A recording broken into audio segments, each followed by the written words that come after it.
أعوذ بالله من الشيطان الرجيم بسم الله الرحمن الرحيم الحمد لله رب العالمين وصلى الله على سيدنا محمد وآله الطاهرين.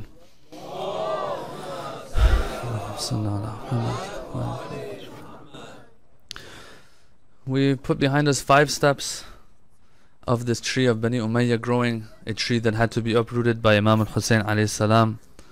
What he did on Ashura was to uproot that tree to save Islam.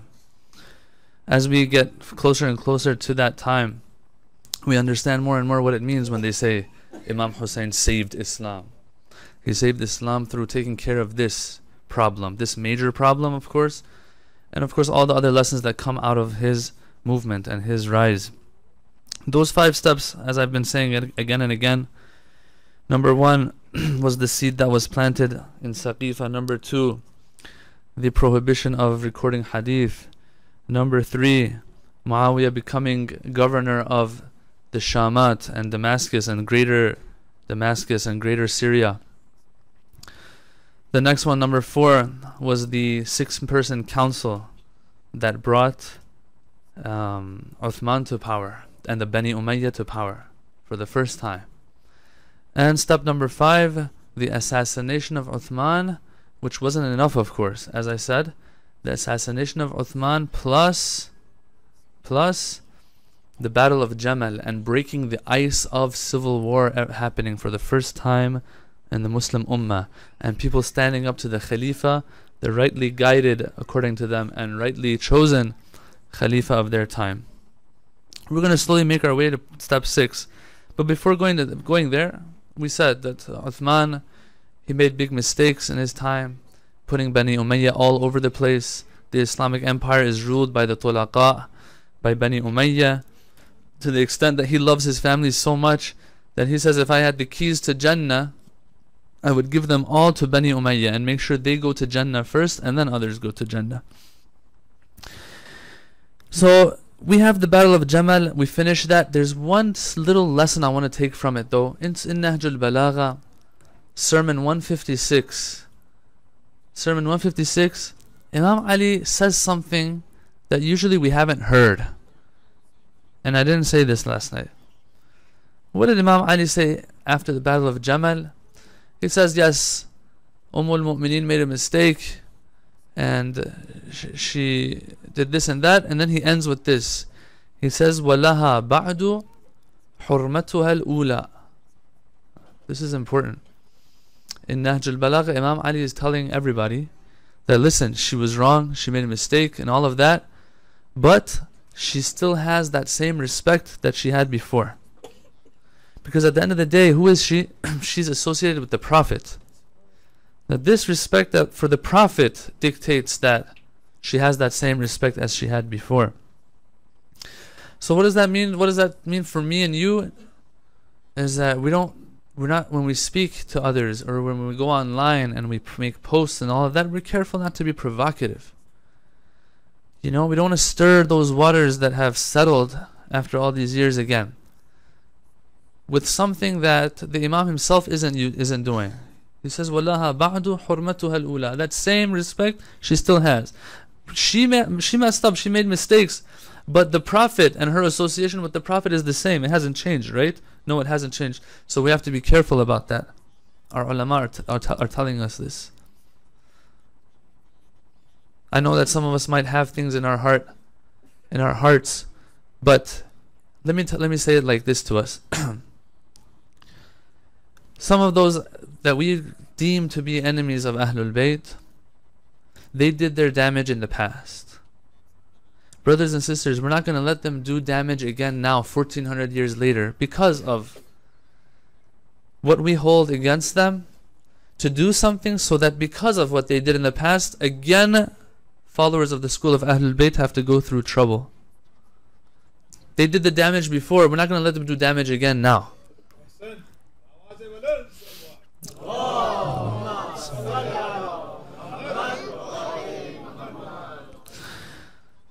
I hope that point is clear, inshallah. Last night, a brother approached me. He asked me a question that of course we all probably have in mind. And that is that if the Prophet knew all of this stuff was going to go down after him, when he took over Mecca in the conquest of Mecca, then why did he spare the life of Abu Sufyan and his children? That's a good question, right? If the Prophet knows, then it's his responsibility to do something about it, right? But if we look back, and last night I gave some answers, but I think this is a good answer that I'm about to give you. Think about it, inshallah. When you look back to step 1 all the way to step 5, how much Bani Umayyah and Abu Sufyan do you see in these 5 steps? Zilch. 0. What does that mean? Who was the main problem? Bani Umayyah or Bani Sufyan, or who was it? The main problem was the Ummah of Muhammad sallallahu alaihi wasallam. That was the problem. They messed up. In other words, let's just take Abu Sufyan out of the picture for a second. There is no Muawiyah, there is no Abu Sufyan. What happens? Uthman, he makes mistakes. People are up to here with him, to the extent that they revolt and riots, and he's assassinated. And the Sahaba, they don't really help him that much because they know that it's his fault. Or maybe they fear for their own lives, and there is no justification to spare to be his expendables and give their lives for him. This happens. Why did the Battle of Jamal happen? Because of Uthman's death. Was Bani Umayyah involved in any of this? No. Abu Sufyan, was he involved in any of this? No. He's dead. The most that Bani Umayyah had to do with it is, as I said, Muawiyah could have helped, but he didn't. But still, all of these things would have happened. Yes, there wouldn't have been a Siffin, but who knows what would have happened after that? After the Battle of Jamal, the breaking of the ice, stuff was going to happen anyway after that. The Muslim Ummah messed up. Lesson for all of us today again. So this is the answer I think we should give if anyone asks us, is that yes, the Prophet, he knows that if the people listen to him and listen to those after him, nothing will go wrong. It's our own fault, or their own fault, that all of that happened, that Bani Umayyah was able to come back and take over again. If you remember, and I've said this several times, that Ashura and that tree of Bani Umayyah and all of that, when you break it down, you see that, wow, the Khilafah before even Muawiyah and all of that has problems. To the extent that if there was no Bani Umayyah even, there would have still been problems. The main problem is from Uthman back, we believe. But it takes a little bit of thinking to understand this. Let's go to the Battle of Siffin.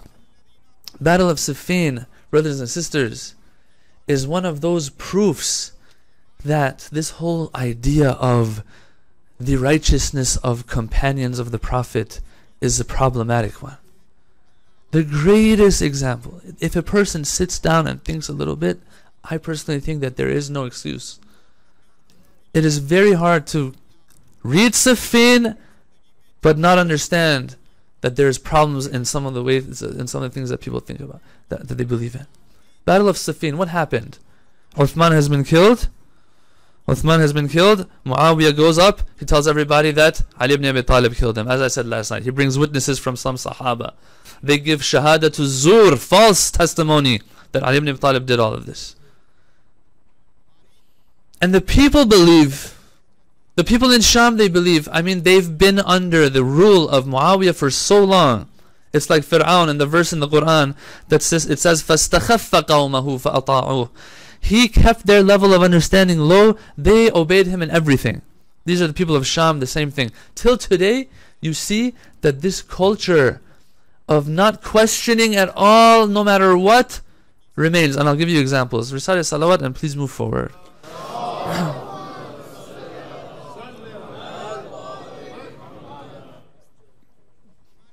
One more salawat, please.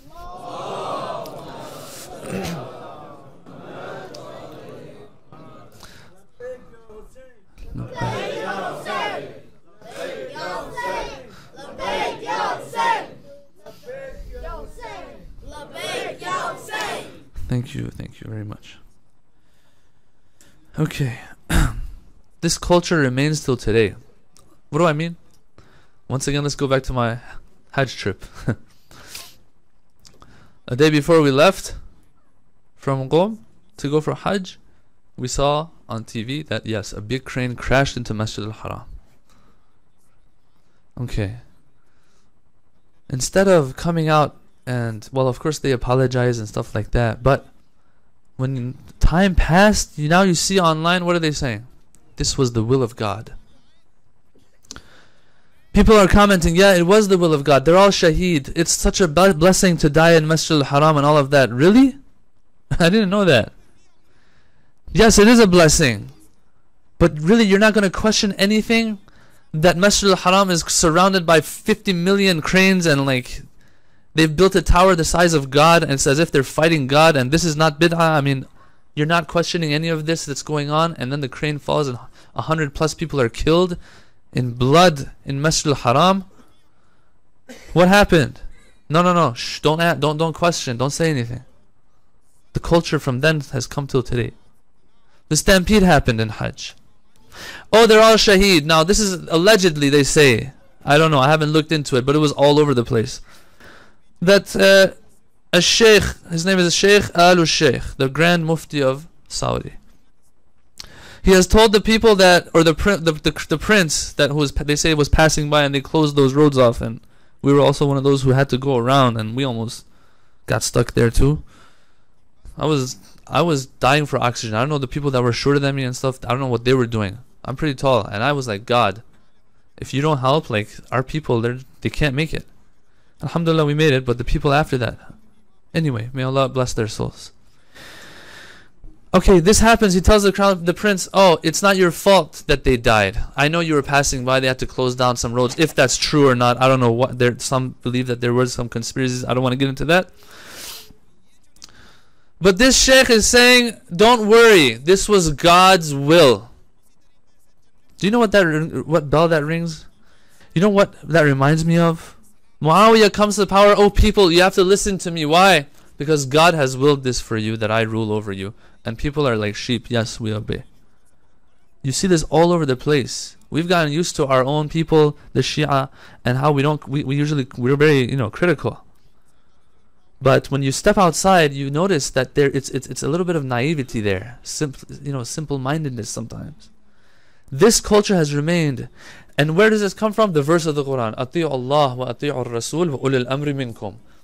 Anyone who rules over you, you have to obey him. Why? Because the verse says Allah is the person that has authority over you. The Prophet and those who are ruling you have authority over you. You have to obey them. The verse is saying that you have to obey them. Well, what if that person is a person who came and took over power by force? They will tell you it doesn't matter. It doesn't matter if they took over by force. Are they ruling over you right now or not? Yes. The verse says whoever is ruling over you, you have to obey them. We have answers for that. I'm not going to get into it. And that's why that Wahhabi friend that I had that I was sitting down with, I told him, I was like, man, what about King Salman? What do you think of him? I usually don't take names, but it's alright here. What do you think of him? Because I've seen pictures of him. He's shaking women's hands in the White House. You guys are very, strict about these things. He was like, King Salman, he's from heaven. Alhamdulillah. I was like, whoa. What about the rulings that he doesn't observe and go by? He's like, what are you talking about? I don't even know what you're talking about. I should have shown him. I had pictures in my phone actually. I should have shown him he's shaking hands in the White House. He would have probably said that's Photoshop. But whatever. But it's interesting how you don't even watch the news. Come on, like this is all over the place. Where have they? In what dark have they kept you? This culture, Muawiyah was the one who capitalized on it as much as he could. Imam Ali comes to power. He says, Muawiyah, you're one of the ones that I want bay'ah from. I won't give you bay'ah. I won't give you bay'ah. Right here, we have to, tear our shirts off and just like, what are you talking about?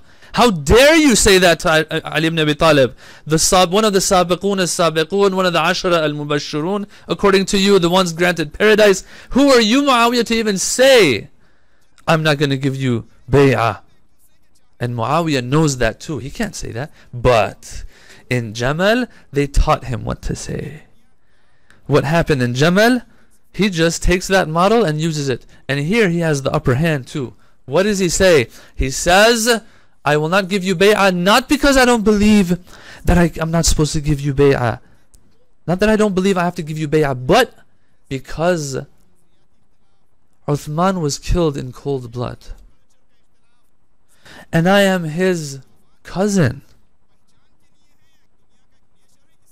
Hand over his killers to me, and what will I do? I will give you bay'ah. And this is where the Wahhabis, you see them, they really talk about this. They say this a lot. That he was willing to give bay'ah. He said, of course Ali is better than me. They say this. Yes, of course he's better than me. What can I do though? That Uthman was my cousin and he was killed. I have to retaliate. Qisas. Blood money, whatever. There has to something. Hand over the killers. Amir al-Mu'mineen says, I can't do that. Now what they say is that those who take Imam Ali's side, they say that he couldn't hand them over because he didn't know which ones were the ones who did it. We will say that Ali ibn Abi Talib says it's none of your business, Muawiyah. Plus, add to that something that the great Qurtubi, one of the great mufassirin and ulama of Ahlus Sunnah, maybe I think 7th century he lived. He says, what does he say? He says that in that time when Uthman was killed, now pay attention here, it's interesting. Uthman was killed, 5 sons of Uthman were alive then. When you have sons, they are awliya'ud dam. What does it mean? Waliyud dam, what does it mean? When someone is killed in your family, the relatives, they have the haqq and right to ask for retaliation, qisas, or blood money instead, or just forgive the person who's done that. There is a hierarchy, so to speak, of awliya'ud dam. It's not like anyone related to somebody who died is going to be waliyud dam. There is a hierarchy. Yes, if you have sons, they're the ones, they're the first ones, and no one else has any say in this regard. No one else can come and say, oh, I want, if they forgive, no one else can come and say, oh, I want blood money for it, what they've done. Who are you? Remember how when it came to Muawiyah and his relationship with the Prophet, with his relationship with the Sahaba, there's these virtual relationships he would make up. The example was what? Khalul Mu'mineen, right? The uncle of the Mu'mineen. Why? Because he was the brother of Habiba, the wife of the Prophet. Okay, if the wife of the Prophet, the Quran says they are Ummahatul Mu'mineen, they are the mothers of the believers, then their brothers will be the uncles of the believers. This is the part he added. But he forgot that, okay, they might have daddies too. They're the fathers of the Mu'mineen also, right? Their sons will be the cousins of the Mu'mineen. What about these relationships? No, none of that counts. Only Khalul Mu'mineen counts. Here also, I'm his cousin, I'm his waliyud dam. No, you're not. Because 5 sons of Uthman are alive. And they can go and complain to Amir al-Mu'mineen, and Amir al-Mu'mineen has to go and try to find the killers. But none of them went to Amir al-Mu'mineen to ask for the killers and retaliation and qisas. You see? How he istakhaffa qawmahu and istakhaffa al-Muslimin. He brought their level of understanding, kept it low, and people fall for it, unfortunately. A Sahabi of this caliber, Imam Ali alayhi salam. And you know what's even more mind-blowing? Is that, O Muawiyah, if it was important to you, the killers of Uthman, that they are brought to justice, then question. And once again, this is one of the Sunni ulama, I heard him saying this. He said, question Muawiyah, then why is it that when you came to power, and he's reading this off of Qurtubi's book, why is it that when you came to power, you didn't retaliate? Find the killers of Uthman and retaliate. Why didn't you when you had the chance? When you became Amirul Mu'mineen, why didn't you? Here Ibn Taymiyyah, the father of the Wahhabi school, what does he say? Even he says, Imam Ali didn't kill them because a fitna would have broken out. And of course some criticize him and they say, how dare you say that? You're supposed to say, Imam Ali didn't even know who it was, the killers. This is Ahlus Sunnah, they say. They didn't even know. He didn't even know. Because when you say he didn't kill them because he was afraid there was a fitna was going to happen, that means he knows the killers, but he's not killing them on purpose. Even then you have to be careful of your wording, Ibn Taymiyyah. But he even says that it wasn't Ali's fault. This person who's a staunch supporter of Muawiyah, Ibn Taymiyyah. But Muawiyah was able to do what he did. Alright, what happens? The armies come together. Who's on Imam Ali's side? They say 70 of the Sahaba are on Imam Ali's side. Well, how many does Muawiyah have? 2. He has 2. This should be enough. If Sahabi is what counts, this should be enough. Some reports say hundreds of those who were in the Bay'atul Ridwan, which is one of those medals of honor. If you were in Bay'atul Ridwan, oh my God, you're just so cool. So like, so many of them are in the army of Amir al-Mu'mineen. They're all on this side, and they want to fight Muawiyah. Who does Muawiyah have? It's just the Shamites and some few Sahaba. That's it. You can tell from the start that who the truth is according to standards, their standards. But what do they say? They say, no, Ali ibn Abi Talib, he was not close. He was not with the truth. He was closer to the truth than Muawiyah. Muawiyah was farther away from the truth. Then who's with the truth? As I said before, who was with the truth? Those who stayed away from fighting altogether and bloodshed. It's not fair. It's not fair to Ali ibn Abi Talib. So what is he supposed to do? Let people just come and just kill everybody? And say, no, I want to just stay away and no bloodshed. Or just hand over Khilafah? It's not fair. When it comes to the Battle of Siffin, I lose my temper a little bit. I hope the brothers and sisters forgive me. Ammar bin Yasir is on Imam Ali's camp. He's killed. And the famous hadith of Bukhari comes into play. وَيْحَ Ammar تَقْتُلُهُ الْفِئَةُ الْبَاغِيَةُ. The transgressing group shall kill you, Ammar. Everyone believes in this hadith. The transgressing, the one that's on the wrong side is going to kill you, Ammar. What does that mean? That means when the battle of Siffin happens, Ammar is killed in that battle. But he was on Imam Ali's side. It shows that the other side is on the is in falsehood, right? So, what do they say? They say, no. Muawiyah says, Ali brought Ammar to the battlefield. It's Ali's fault that he died. And today, of course, you don't hear them saying this that much. But what do they say? They say that ijtihad and khata. There was ijtihad and a mistake took place. But the hadith goes on, brothers and sisters, and I want this highlighted in our minds. تَقْتُلُهُ الْفِئَةُ الْبَاغِيَةُ. The transgressors are going to kill him. But they're all Sahabi, they're all good. Well, they'll get one reward, although they killed Ammar, but because it was their ijtihad. No.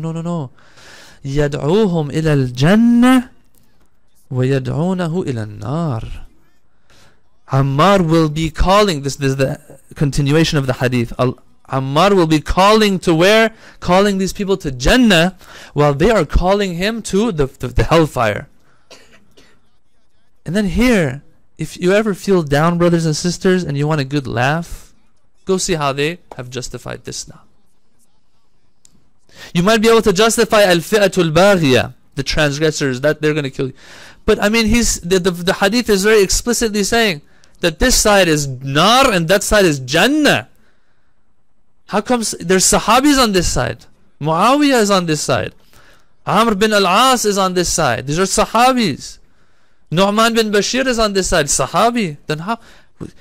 And this is where they get, oh no, this is what he meant by when he said that. And then that's where you're just laughing. It's very clear. The battle of, even if the battle of Jamal, if someone can't figure it out, battle of Siffin is too clear. 70,000 are killed for Uthman. Muawiyah, you caused the death of 70,000. Some reports say 110,000. Some I even seen 150,000 of the mu'mineen, of Sahaba, of all these people are killed for Uthman just because you wanted to get retaliation. It's not fair to say that yes, still Muawiyah, Allah will deal with him. We don't know where he is. No, we know exactly where he is. All of this bloodshed, who are you?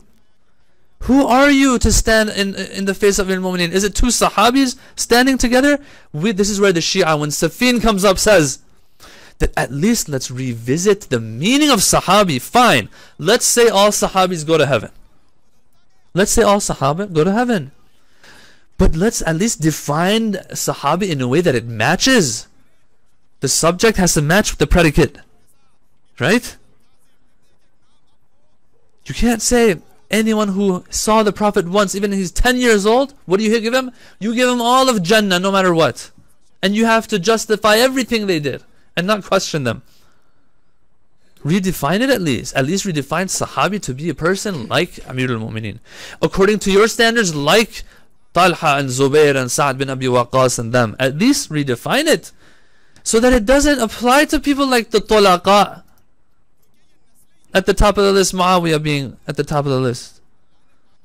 It has to be revisited at least. This is a humble request from the Shia school.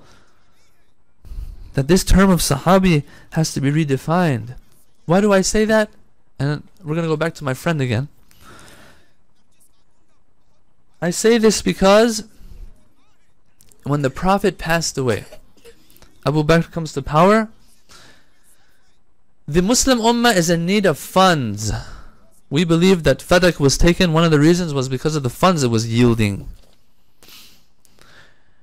They send Khalid bin Walid out to take care of some people who were falsely claiming to be prophets.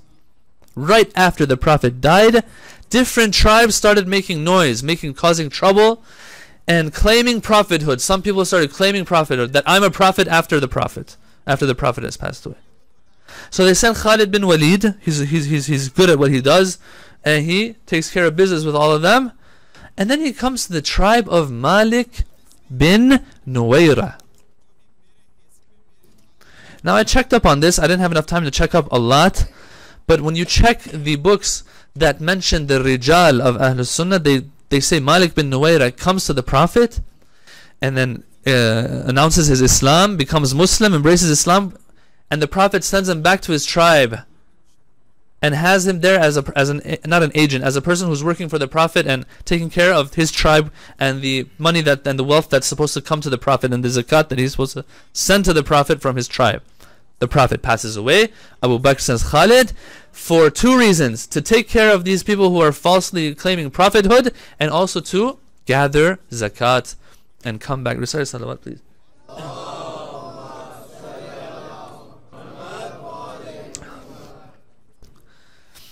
Khalid comes across the tribe of Malik bin Nuwayra. Apparently we're out of room on the sisters' side, so if we can recite a salawat and have the sisters move forward, please. Sallu ala Muhammad wa ala Muhammad. Muhammad. I can't see what's going on, but that's not enough. Please move forward more. Allahumma salli ala Muhammad.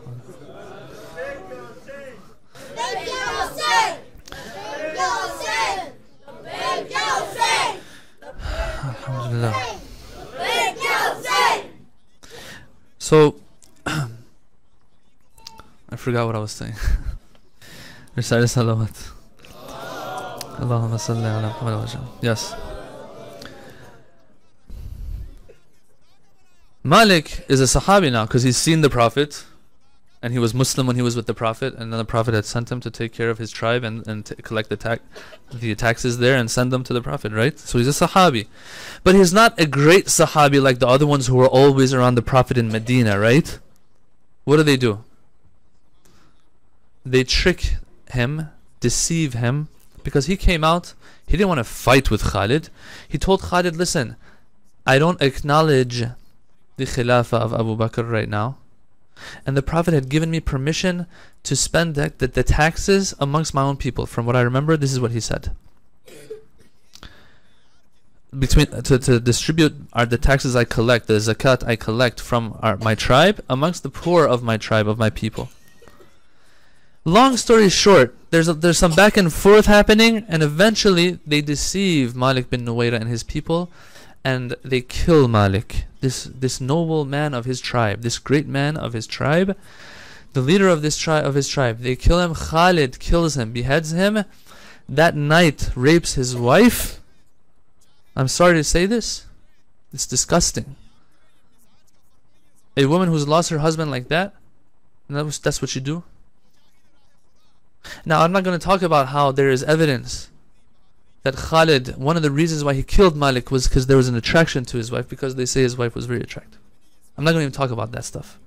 I'm not even going to talk about how the Wahhabis say that, oh, he was justified because, they might have not been Muslim, and then that his wife was part of this war spoils and Khalid took his share and all. I'm not going to talk about that. Isn't Malik bin Nuwayra a Sahabi? Yes, he's at the lower level of Sahabism. I just made a word up. He's at the lower level, but at the end of the day, is he not a Sahabi? Yes, he is. So why deal with him like that? If you're going to deal with Malik bin Nuwayra like that, then you should deal with Muawiyah like that, because he is nowhere close. Nowhere close to, according by your standards, Abu Bakr, Umar, Uthman, and Ali ibn Abi Talib. According to us, Ali ibn Abi Talib. He's nowhere close. And this is where my friend comes in again. I was talking to him. Everyone knows about my friend now, because I've been talking about him over the past few nights. My friend, of course. I have to put the quotation marks because those who watch the video later, they might not know. And they say, oh, they're friends with Wahhabis. No, it's not true. So this person that I was debating or discussing with, peaceful dialogue, I was happy that we're in Medina and it's safe for me to have dialogue, or else my head would have been severed probably. I told him, actually, I said, I know you have trouble, you have problems with me. I know that, if you maybe had the chance to do something to me, maybe you would. I don't know. But no, he was smiling, and as I said, that's why I had the nerve to talk to him. But anyway, we were talking about Siffin a little bit. I was like, listen, what do you do with Siffin? Come on. I kept doing this, come on, man, listen. Siffin, Muawiyah, Ali, if it was anyone else other than Muawiyah standing in the face of Ali, you would have done takfir of that person. But it's just that you guys are in love with Bani Umayyah. And stuff like that. And he's like, no, it's not true. Anyone else who had stood in the face of the Khalifa, we would have said he was wrong. And I was like, what about Malik bin Nuwayra? And all of a sudden, I was surprised. I'm not saying he was lying, but I'm just surprised that this hasn't been highlighted for them. He was answering everything I was saying. The only question he didn't answer was this one. That Malik bin Nuwayra, when I said, what about him? He said, I don't know what you're talking about. I was like, you said 23 years you've been studying in Medina. Malik bin Nuwayra is Abu Bakr's time. That history. What do you mean you don't remember? I was like, no. He's like, no, I haven't. No, this, that, and stuff. And we had to move on. That was like one of my cards up my sleeve. I couldn't use it because I don't remember what happened with Malik bin Nuwayra. But this is true. That a Sahabi is killed like this and no one cares. Nothing happens. No one could care. We could care less about him. But with Muawiyah, no. Who are you, Muawiyah, to spill the blood of tens and tens of thousands for Uthman? Who are you? That's why we reach the point of the Hakamiyya, at-Tahkim.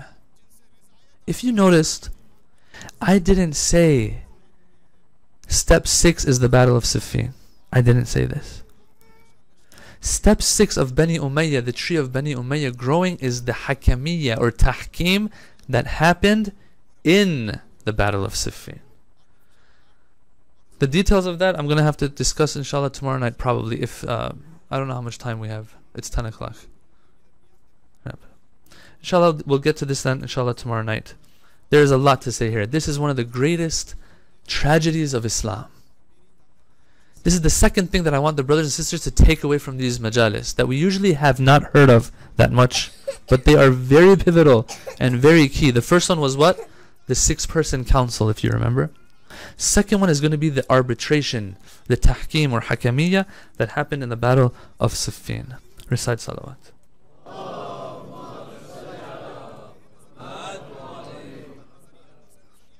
Assalamu alayka ya Aba Abdullah.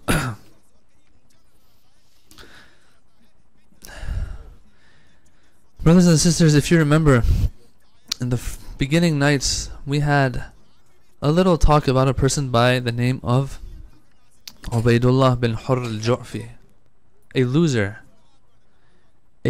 who missed out on turning to gold. He had the greatest chance to turn to gold. Imam Hussein had hand-picked him, so that on Yawm al-Qiyamah he has no excuse. But he said, "Oh Hussein, take my horse, take my sword, but I can't come. This life is very important to me. My life is very important. Your life is nothing compared to the life of the son of Fatima." They say later he was very, very regretful. And he would cry. And he would say, "There's two things that burn me that happened when Hussein, I saw him. Number one, whenever I remember the eyes of Hussein, it burns me. Just the eyes of Hussein. Another thing that burns me is the fact that when he came to my tent, making that offer to me, there were 2 or 3 kids around him, and he was holding their hand, and they were playing with him and playing around him.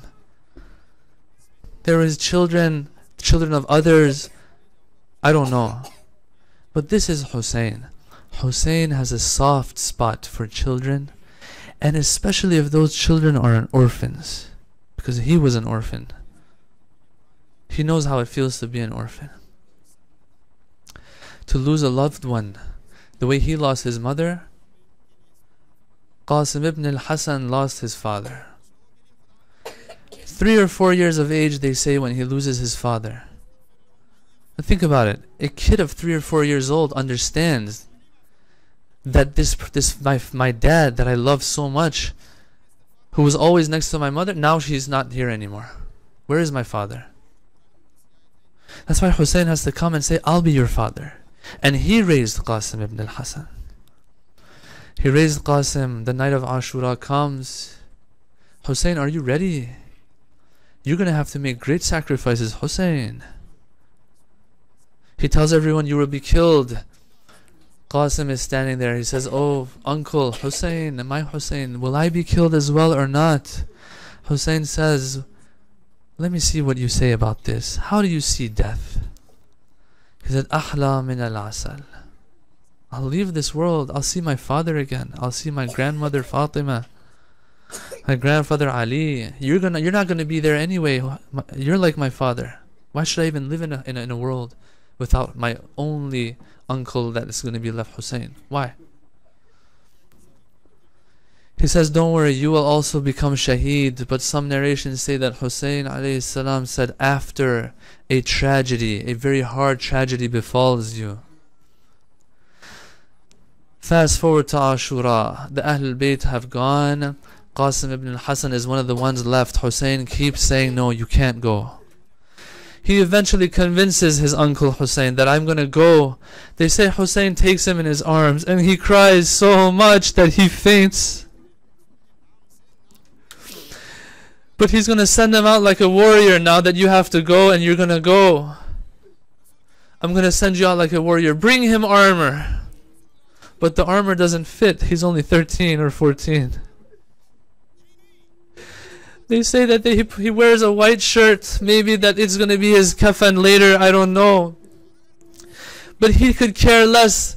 He is so into leaving this dunya that they say when he mounts the horse and his feet can't reach the saddle, the bottom of the saddle, one of his shoes is unlaced. He didn't even remember to lace up his shoes when he's going to the battlefield. "I just want to go. Let me go." The enemy says, "We saw a ghulam come out, a young man come out, that he looks like a piece of the moon. He's so beautiful." He comes forward, "Ana in tunkiruni fa ana ibn al-Hasan." If you don't know who I am the son of Hassan. The same one that you betrayed years ago. The same one that was taken from me and I was made an orphan. He comes and begins to fight. "Oh, a kid like this can fight, huh?" Bin Fudail, they say, he comes and attacks. He tells his friend, "I'm going to make sure the pain of his loss is put into the heart of his uncle." He rushes in. He attacks Qasim. It's not a fair fight. He strikes Qasim. Qasim falls down on his face onto the sand of Karbala. He calls out, "Ya Amma," all bloody, "Ya Amma." They say they don't even know how Hussein mounted his horse and just rushed out of the tents. Hussein rushes and he strikes Bin Fudail. Bin Fudail falls, and then there's a commotion. Dust rises.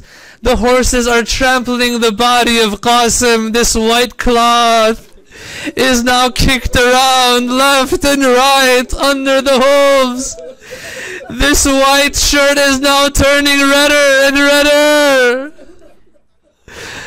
As the dust settles, they see Hussein sitting next to Qasim. Oh my Qasim, it is hard on your uncle for you to call him, but he can't do anything for you. They say Qasim was in so much pain that he is digging his heels into the sand of Karbala. Oh Qasim, don't struggle like this in front of Uncle Hussein. It's as if the soul that is departing your body is slowly also departing the body of Hussein. Eventually, Qasim dies in the arms of Hussein. لا أضحك الله سن الدار إن ضحكت وآل محمد مظلومون قد قهروا ألا لعنة الله على القوم الظالمين وسيعلم الذين ظلموا أي منقلب ينقلبون. نسألك اللهم وندعوك باسمك العظيم الأعظم العز الأجل الأكرم. يا الله يا الله يا الله يا الله يا الله يا الله يا الله يا الله يا الله يا الله يا الله يا رحمن يا رحيم يا مقلب القلوب ثبت قلوبنا على دينك.